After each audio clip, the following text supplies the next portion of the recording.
Okay. Hello, everybody. Thank you for joining us today here on day 3 of S3A Symposium. My name is Shannon Goff. I teach in the ceramics area at the School of Visual Arts at Penn State. And I want to thank you all for being here. And I want to thank Roberto for joining us.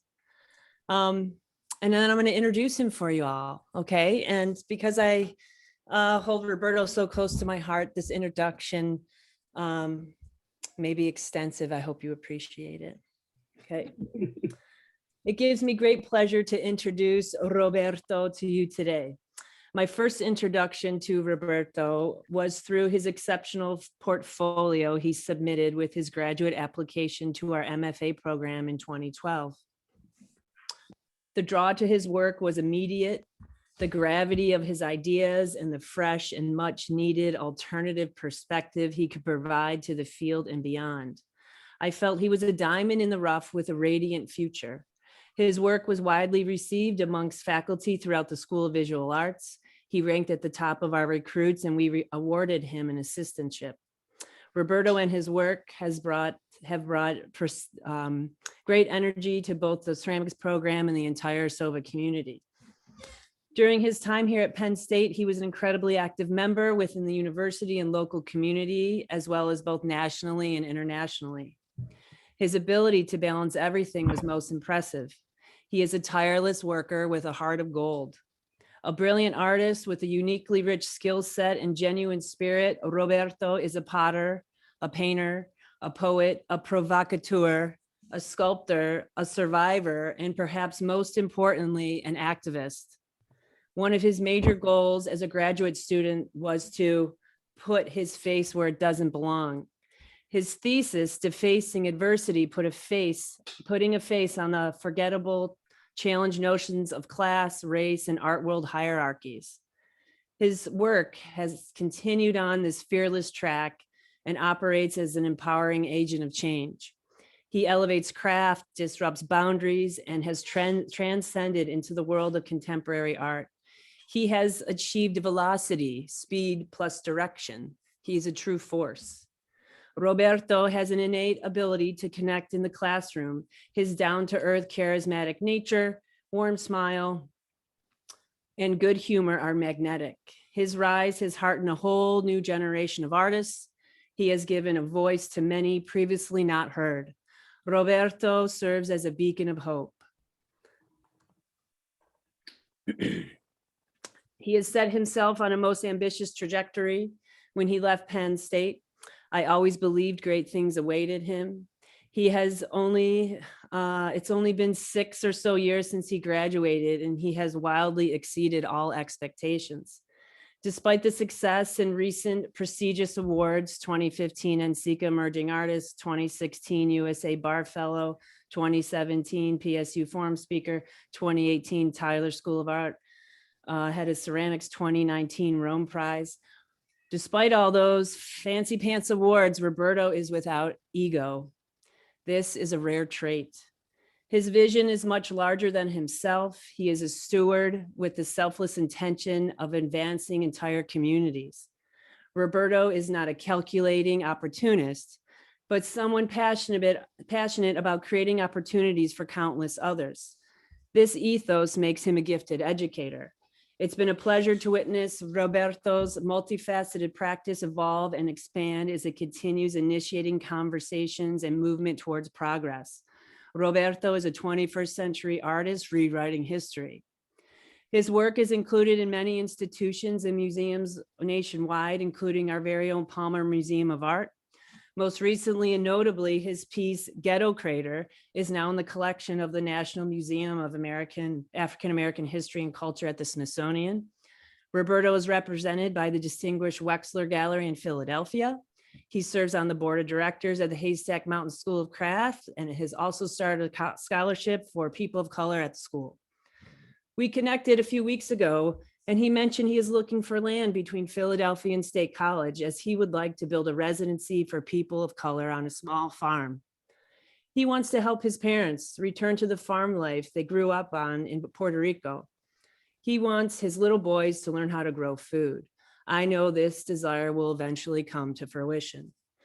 Roberto is currently collaborating with mainstream stars like Erykah Badu and Seth Rogen. He has an exhibition opening at the Currier Museum in New Hampshire, a solo exhibition at the Grounds for Sculpture in 2022. And Roberto's work is in the collections of the Philadelphia Museum of Art, the MFA in Boston, and LACMA. Roberto transcends boundaries, elevates the underdog, and brings communities together.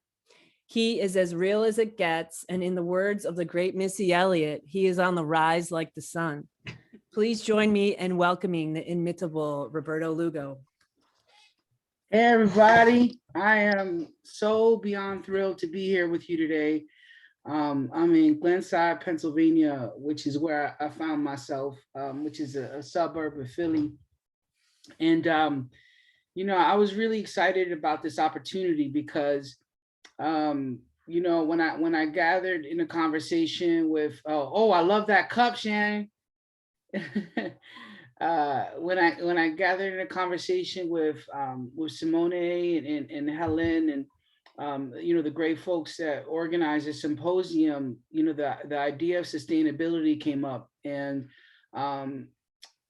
what I loved is the conversation around it, because I'd always heard the word sustainability sort of like used in the sense of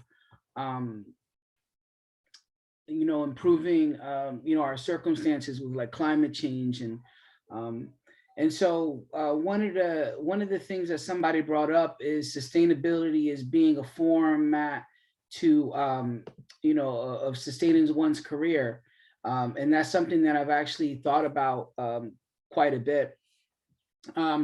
And so I thought that I would allow for this talk and to talk a little bit about sustaining a career, because one of the things that I find that I have to do is I'm constantly evolving and as an artist, and I'm leaving a large part of my studio practice to be this constant experimentation without necessarily a need to have a finished product. But there's a lot of moments in my life where I just kind of like throw myself at something, and sometimes it gets me in trouble. But I tend to be a person who just does stuff rather than thinking about how to do it right.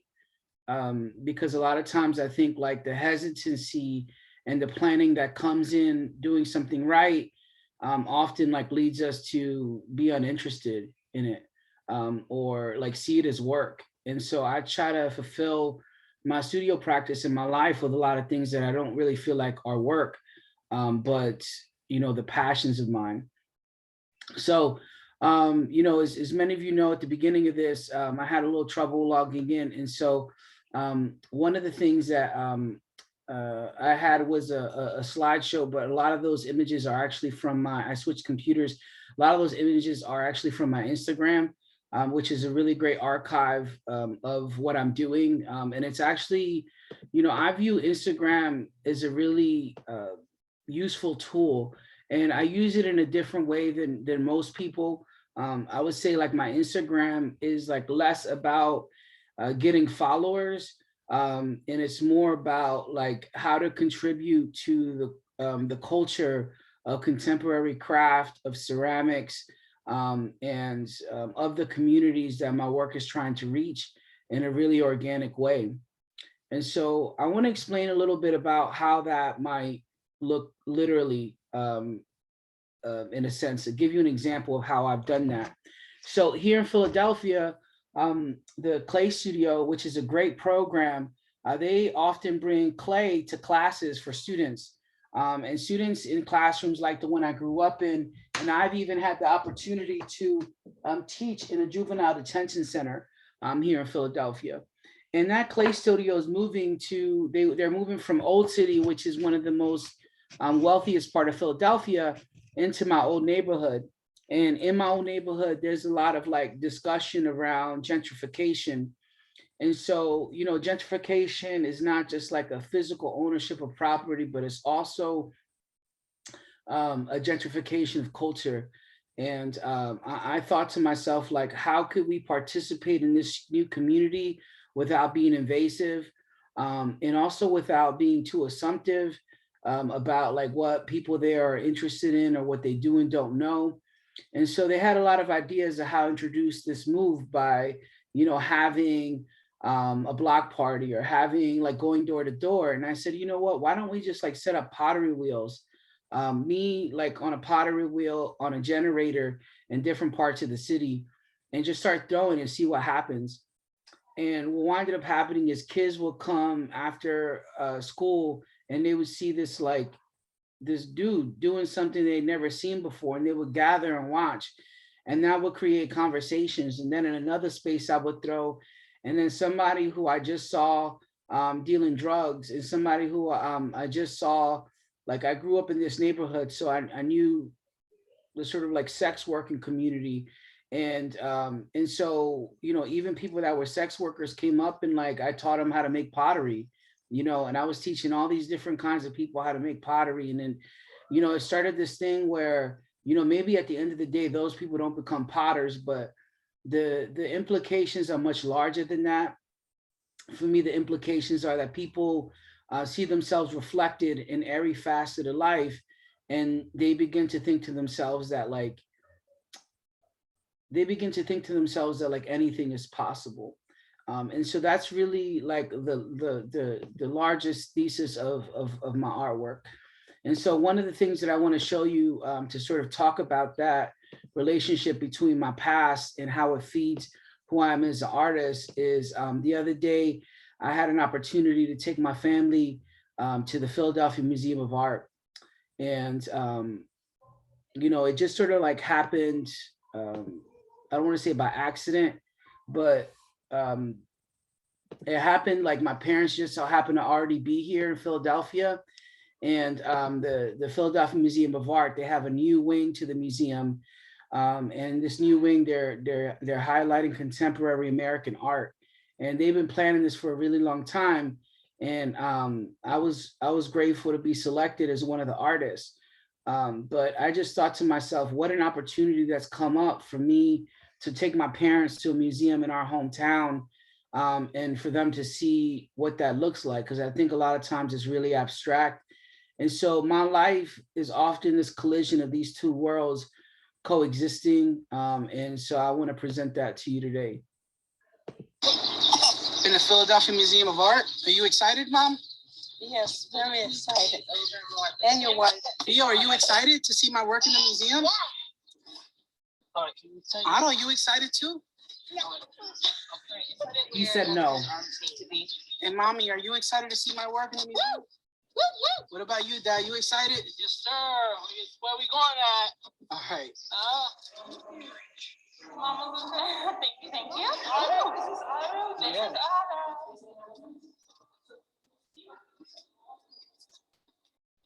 Rise to the top of that facing east. So that the steps, the rock steps are that way.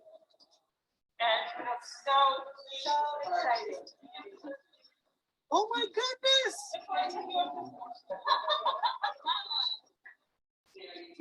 Theo, turn around. Turn around. So this guy is called Cross Boundaries. Who's that? Do you know who that is over there? Who do you think that is? Can you see it? Yeah. It's Daddy.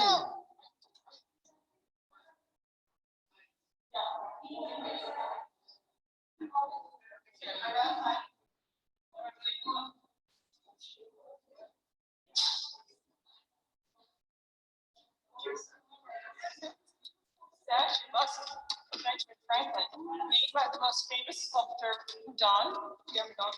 And so carried it to Benjamin, and then his Benjamin.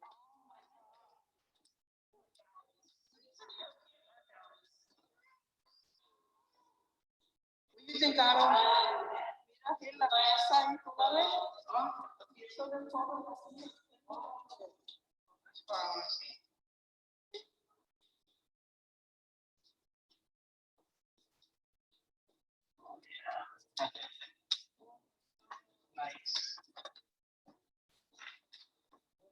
Roberto Lugo. American born, made in Philadelphia. It's okay if I-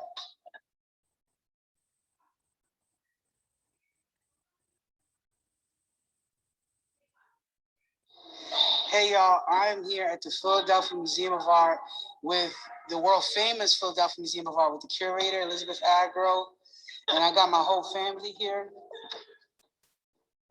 And we are in this just incredible room. And as you turn,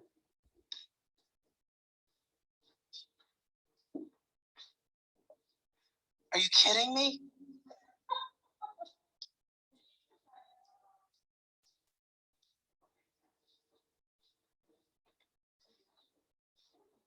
Roberto Lugo, American born, made in Philadelphia.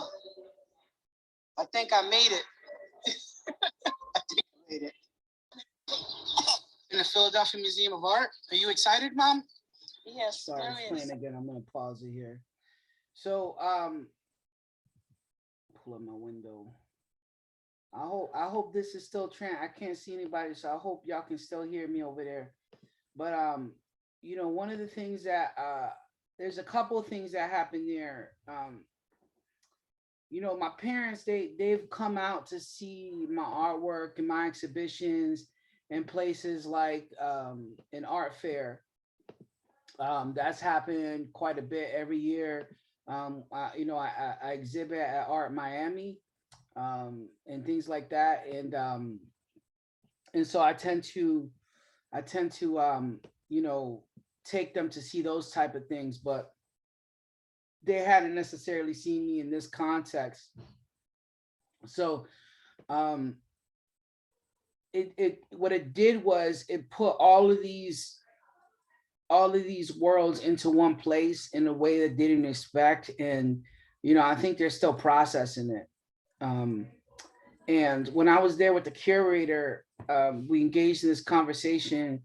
And I'm so thankful to her, Elizabeth Agro, because she took her whole Saturday morning and or I forget what day it was, afternoon, and took us around Tuesday.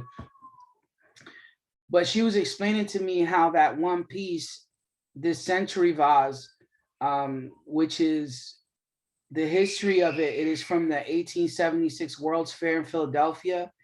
And it was used to be able to tell the story of the first 100 years of America on the world stage. And so I often use that as a platform to be able to describe a century of one particular topic or another.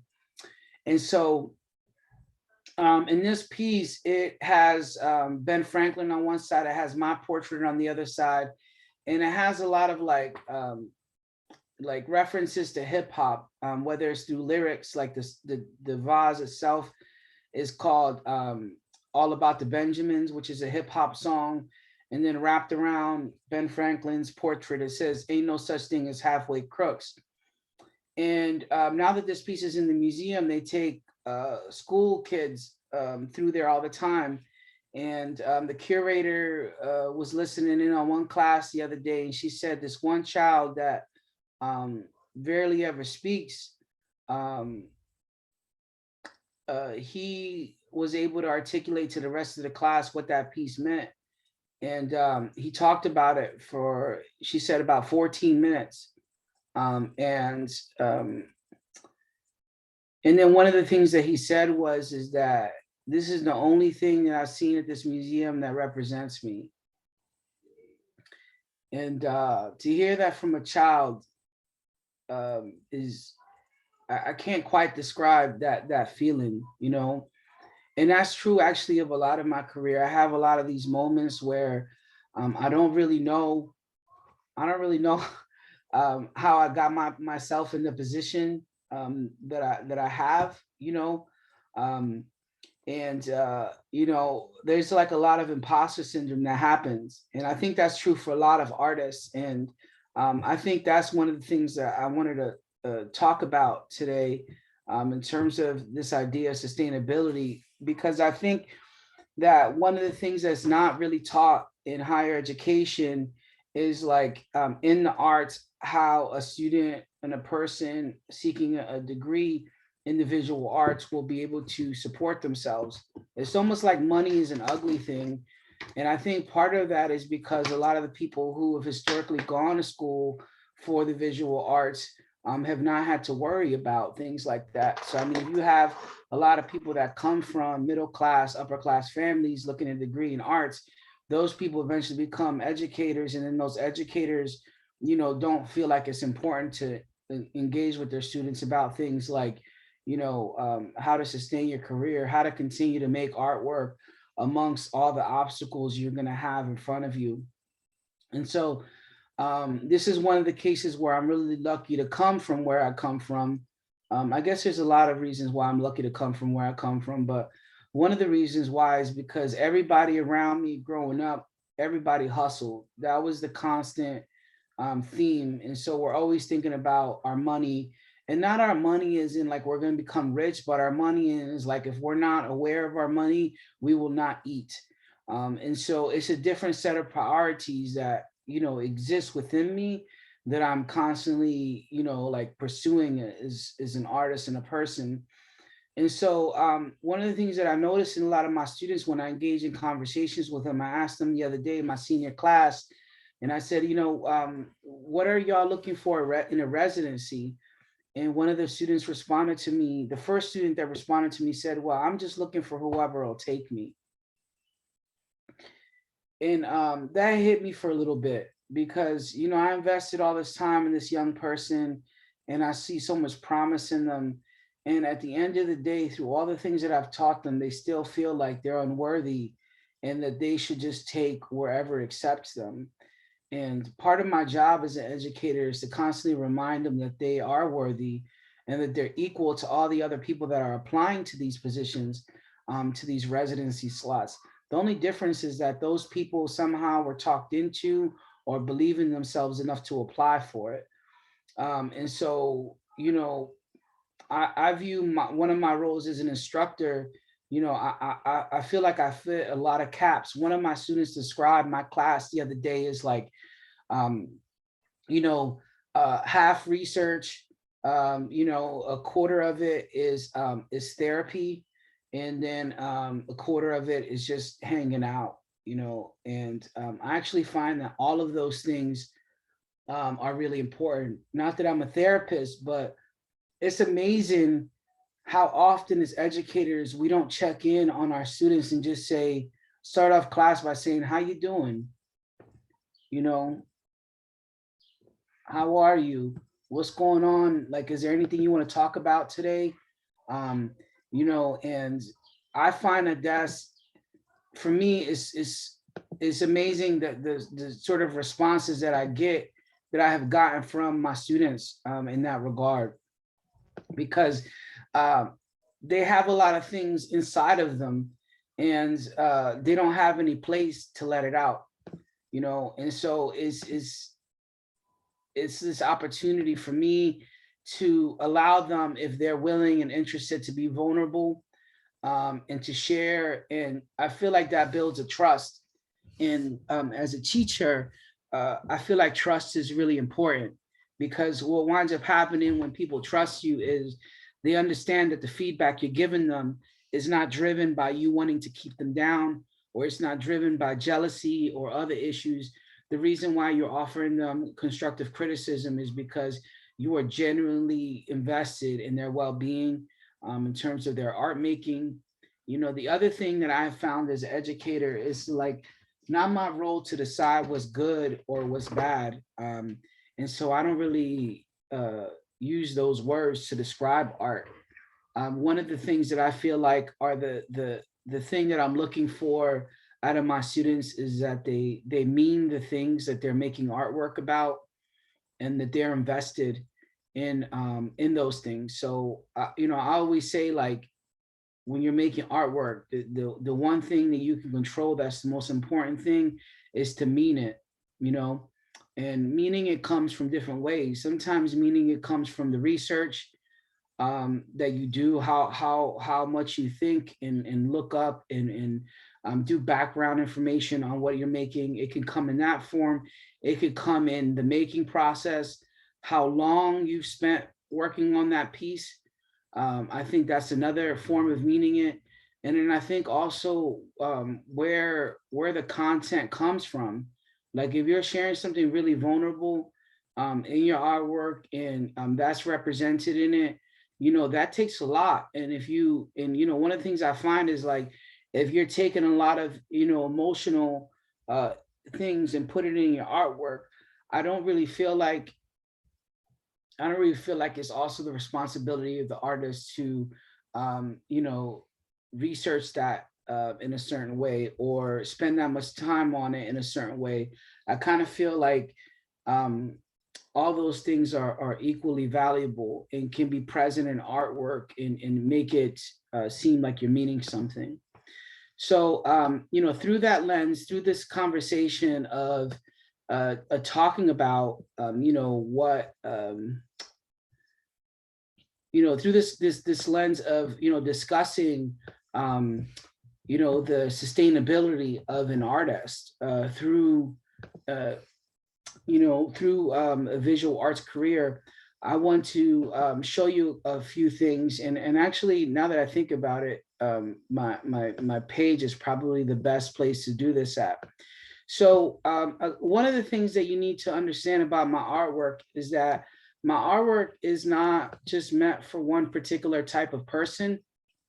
Like, even from the beginning, what I was making, one of the reasons why I started in art and started to go to college for it is because I really wanted to expose myself with different kinds of people. I really wanted to be in community, and I wanted to be able to see the things in my life that I'd seen in television, you know, like trees and animals and you know, being in a classroom that's not significantly affected by a fear of violence.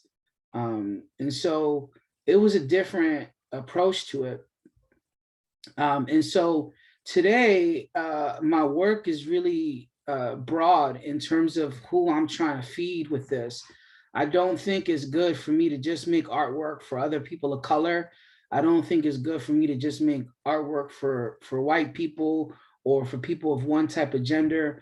So a lot of the themes in my artwork are things that can be easily understood, sort of like art, visual art or ceramics kind of tropes, and things that regardless of your experience, you would understand in a broad way. And then within that, I am integrating and involving the culture that is my lived experience, being a person of color, being a person who also grew up in poverty. And then, and you know, through that lens, I find that it's much easier for me to make the artwork in. And so if I'm trying to bring pottery to the masses, that means that I have to represent it in a really diverse set of ways. So I want to show you some of those ways.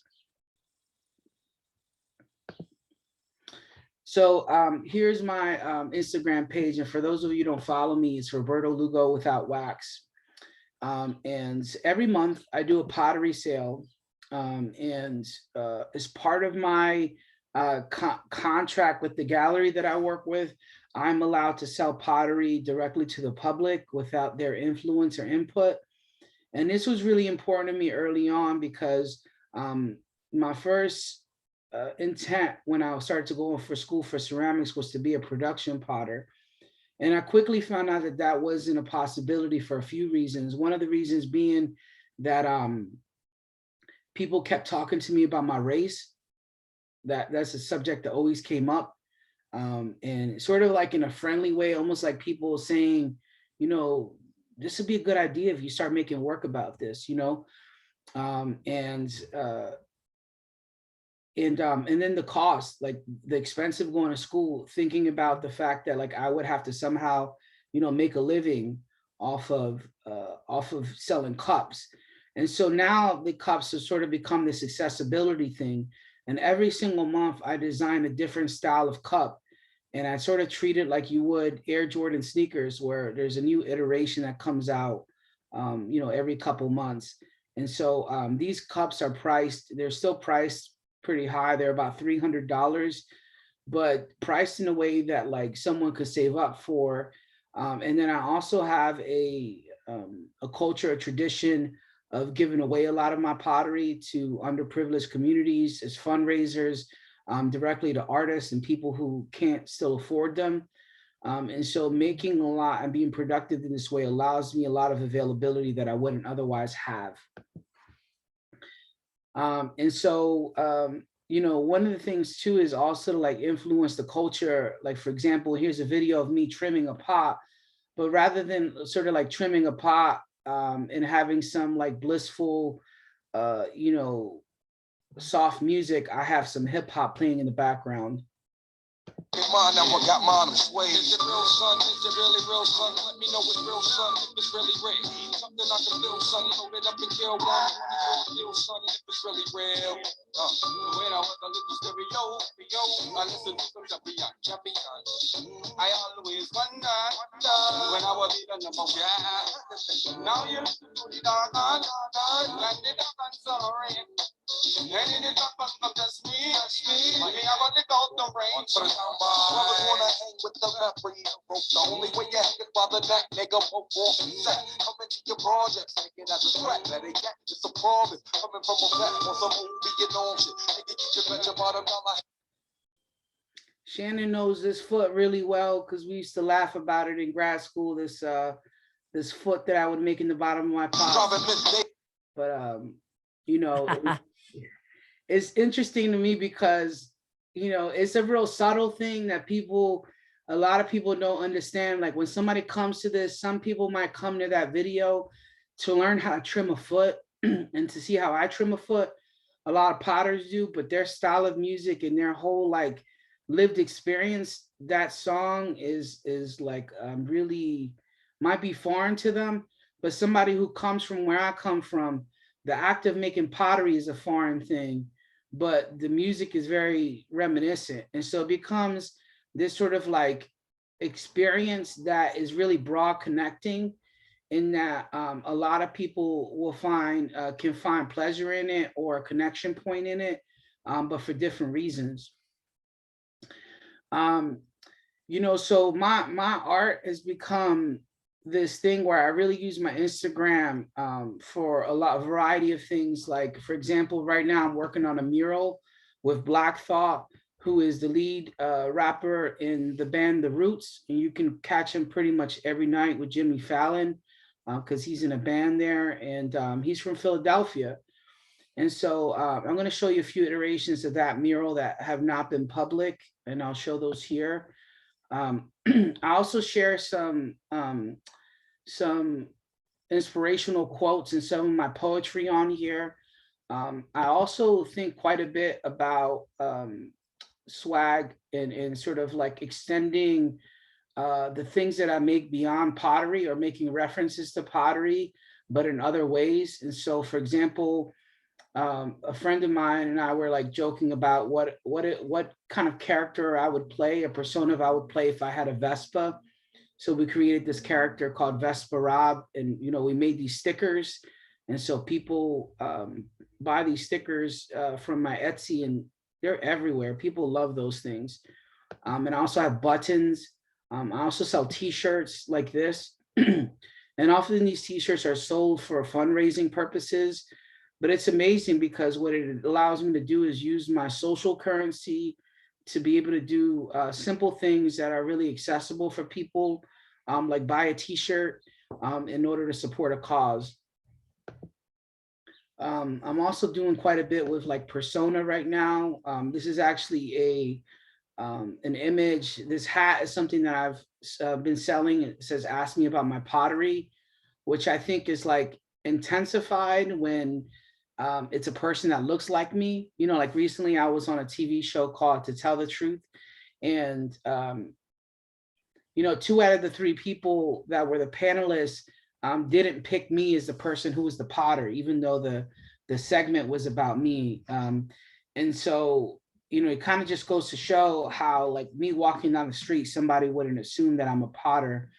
And I'm actually in the process right now of making a series of cups and ashtrays for a company, and I hope that I'm saying this in not such a public way, but with a company. Anyway, it'll be announced really soon, but a really well-known company organization that I'm making these objects for. So I got to make some promotional photography and do it in my own way. And so I thought of like neat ways, and I thought a little bit about like the way that my father sold stuff. So like selling pottery out of a trunk, and those sorts of things. And then another thing with my work is I also, one of my art practices now is the creation of jobs. I love figuring out how to create jobs through art. So right now I have 10 employees, 6 of which work full time for me. And then in addition to that, like these stickers, they were designed actually to give my nephew who has autism a job, because he's looking for work. And so he will write out the addresses for the people who ordered the stickers and stuff them. And then I pay him a fee for each one. And that helps him to have a job after school. And then my father and my sister have now been making boxes for me. So they make these handmade wooden boxes in Florida, and they ship out my artwork in them. And I'll show you what some of those look like when they are more completed, because, you know, it's this sort of idea that, you know, each object is so precious and so, like I mean it, you know. So like if I mean it, I can make this wood, handmade, beautiful wooden box for it to go in.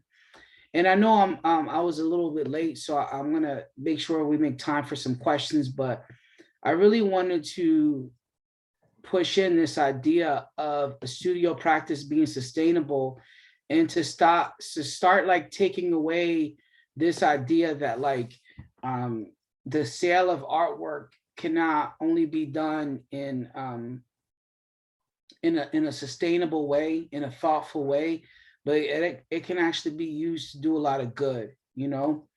And so here's another example of me creating jobs. I know a young man who used to be a student of mine who made comic books.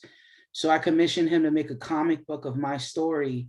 So this is the story of a little brown potter that comes from the hood who goes to college, and he has a superpower of making pots, and then he teaches other people how to make pots. And this is printed on newsprint, and I use it to wrap my pottery in.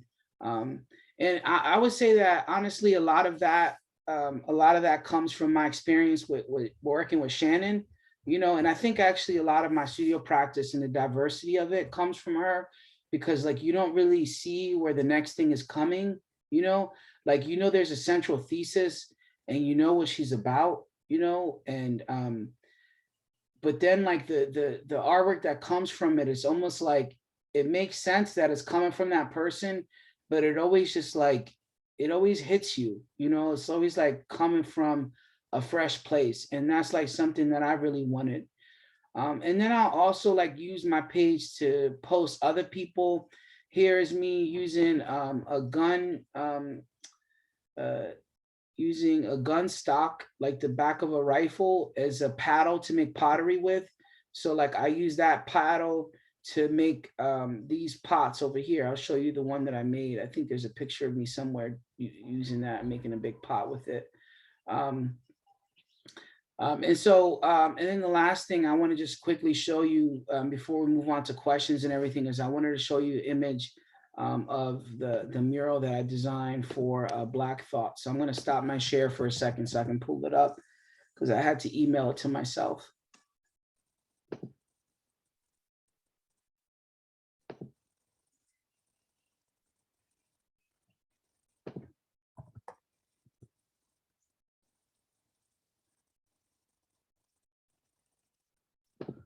And you know what, actually, I think it would be a good idea if maybe we start to open it up to questions while I pull up this image, and then I can just drop it into the conversation so that everybody can see it. I think that would be a good way to approach this. Does that sound okay to you, Shannon? I think that sounds great, Rob. Okay.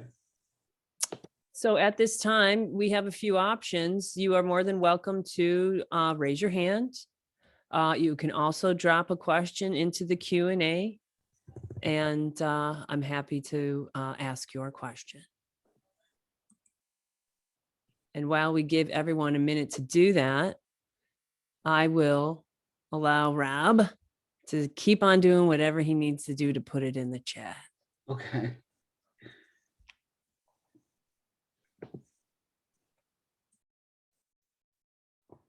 It's funny, like I feel like we're so like reliant on our phones nowadays, you know, and like I have everything that I ever need on my phone, but like you can't really do a presentation like this on your phone, you know. Like my whole life, I feel like if somebody robbed me and they took my phone, I don't know what I would do. I'm just gonna send the one image because all I really need is one image. And hopefully this works. Okay, here we go. All right, so let me go back to the Zoom. All right, so I'm going to quickly share my screen while people gather questions, and then I'll show them this image. So here's the mural itself, and this was going to be on the new Play Studio wall. And so the actual vase itself is inspired by Seth Porcelain, which is a porcelain manufacturer. At the time that they designed this vase, you know, porcelain was considered more expensive than gold.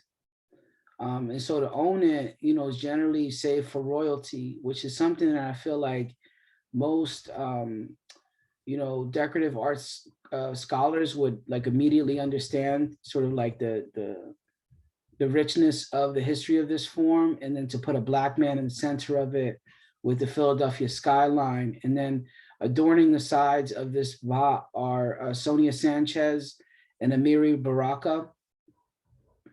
And then the whole background of it is a city, sort of like a city that's made up of all these parts that are from Black thought, Tariq Trotter's life. These are local places in Philly, Sigma Sound. This is a crowd listening to him. These are album covers.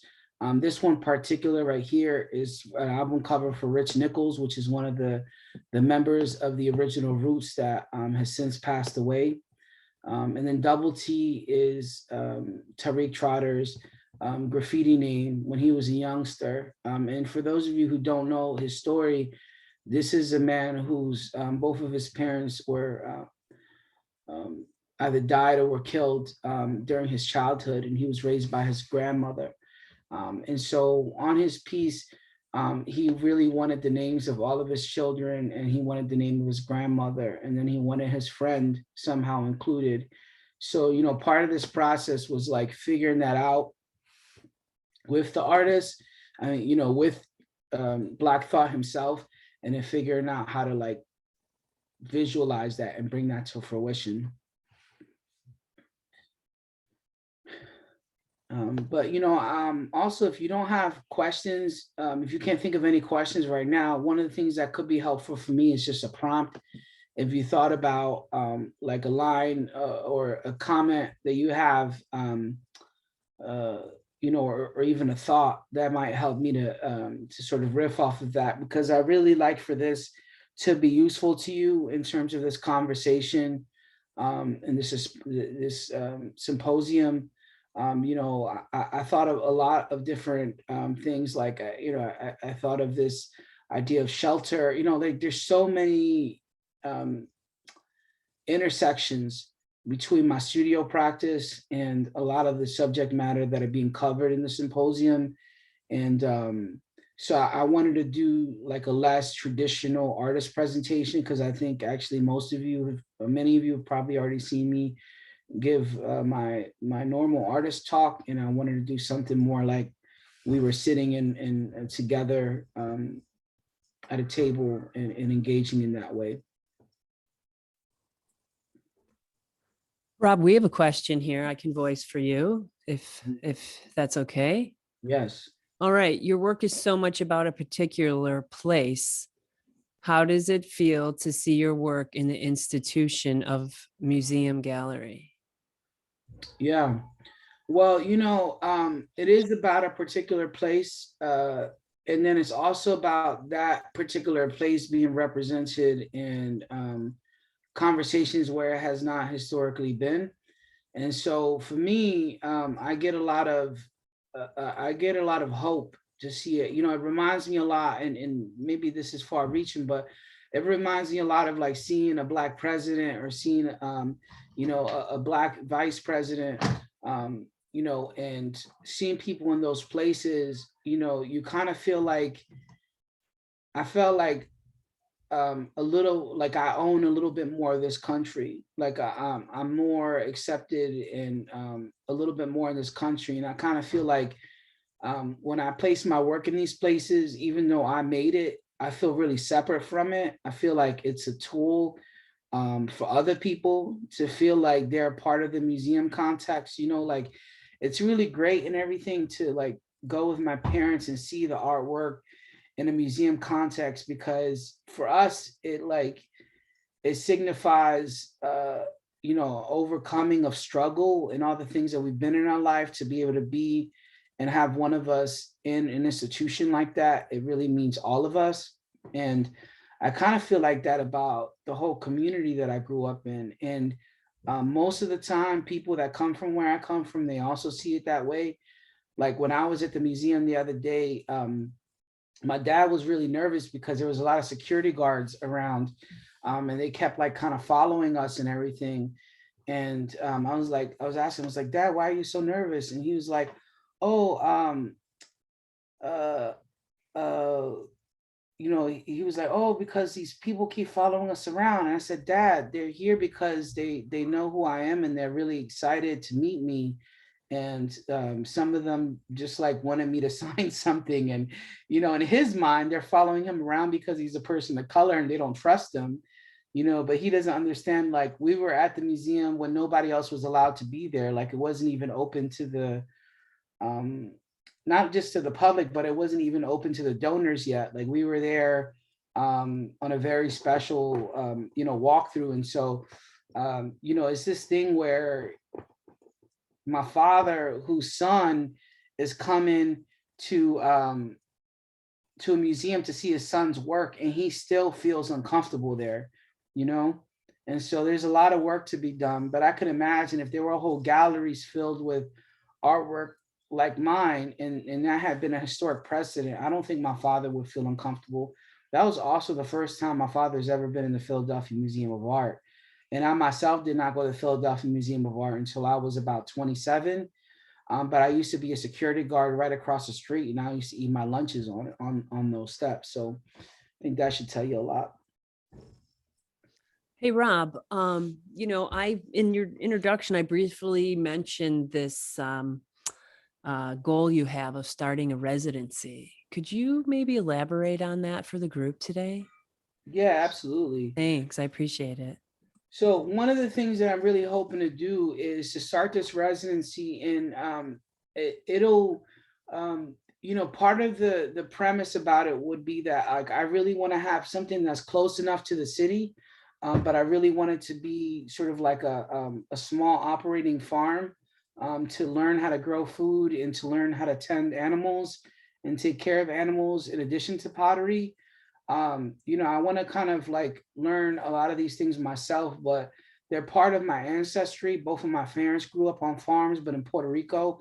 And a lot of people don't think of like a Puerto Rican as being somebody who would like, have a farm, right? But it's, so that's why I have this show in New Hampshire coming up, sort of like showing the similarities between, Puerto Rican rural life and that of American rural life, and how my aesthetics have sort of derived from a combination of both of those. And so I want this space, but I don't want it to just be for people of color, but I also want to ensure that there is a place where that is actively happening. And I mean that because like, I also know that there's a lot of like blurred lines, right? There's a lot of like, for example, like one of the most influential people in my life is Shannon, and I find that like a lot of people have things like that. Like my partner is white, you know, but the thing is you look at institutions like the Archie Bray, which is like really well known, a ceramics institution. And, you know, a friend of mine shared that in there, like, you know, over 50 years, they've had two Black artists in residence, you know, and that's like the premier institution. And I think it's a lot of, it's partly a lot of things. It's location, proximity to hubs of communities of color. I think it's cost, how much it costs to get out to those places, how much the residency costs when you're there. And then the last thing I think is like a lot of times the work of artists of color are just not understood. Like the quality, the systems of evaluation by visual art institutions are often based off of a premise of Eurocentric ideologies, aesthetics, and all those things. And so, you know, an example of what I want to do, I have someone who I met who came to a lecture of mine a few years ago. His name is Terry, and he's a professor of design at a community college. And he recently asked me if he can come to my studio sometime and just, he's taking a sabbatical. He wanted to learn how to make pottery. That was his sabbatical premise. And he just wanted to like see me throw sometimes. And Terry came out once and I said, well, why don't you throw? And then I invited Terry and I said, well, why don't you, like, whenever you come, here's a set of keys to my studio. Just come whenever you want and just make whatever you want. And, you know, you can use all of my materials and you can use all of the equipment in my studio. I just want you to just be here. And I don't want an obstacle. And I should have mentioned Terry's a Black man. And so I'll just randomly have Terry in my studio. And it got me thinking about how the reason why this works is because there was no obstacle. There was no, you know, you should sign up or you should apply, you know, to this thing, and the application is going to cost you this amount of money, and you can only come on these days and you have to pay to get here. So what I'm really hoping to do is create something where I could hear of people in the community that really need an opportunity and just invite them. And there's no obstacles in that regard. And then I also want to make it where I can teach workshops to people in Philadelphia. Okay, I think we have time for maybe one more question.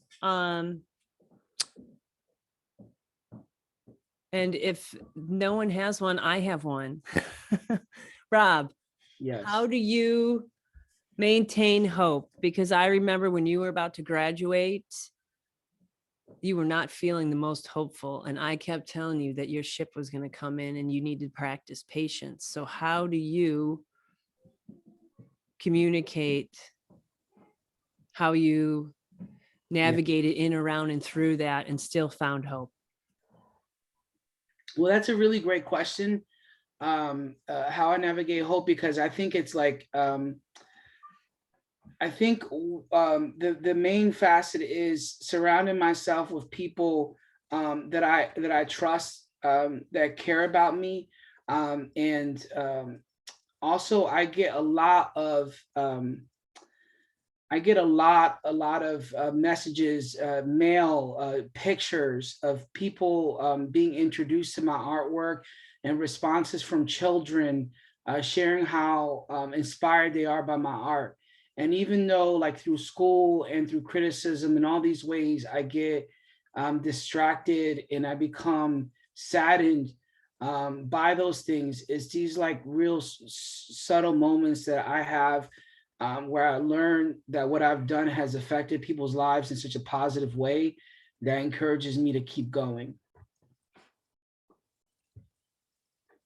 Rob, thank you. That was beautiful. Well, thank you for being here today, Rob, Roberto, and everyone else. I really hope it was worth the wait, y'all. I'm so sorry about all that technical stuff. I'm sure all of y'all are accustomed to it, being educators. Hey, you know what? Sometimes life gets in the way, but one thing that we do know for certain is that we have a future to get to, and we want to thank you for leading the way. I love that. All right. Blessings, everybody. All right, everyone, take care, and thank you. And thank to S3A and Penn State and the School of Visual Arts and the College of Arts and Architecture, and especially Roberto Lugo. Have a great weekend, everyone. Thank you. Bye. Thank you.